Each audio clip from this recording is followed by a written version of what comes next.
ئێمە کە لە خوارەوە واژوومان کردووە نوێنەری بەشێکی زۆری سوودمەندوانی قەرەبووی پرۆژەی گوندی کۆرین.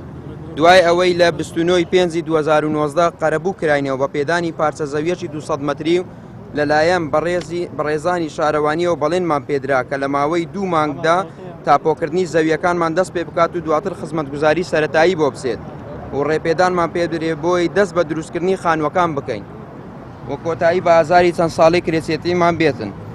بەڵام ئێستا دوای چەندین بە دوواداسوونمان بۆمان دەرکەوتووە کە تەنیا دەستیمان پێدەکرێت و هیچ کام لە بەڵێنەکان جێبەجێ نەکراون، هیچ کاتێک دیاری نەکراوە بۆی بەڵێنەکان جێبەجێ بکرێن.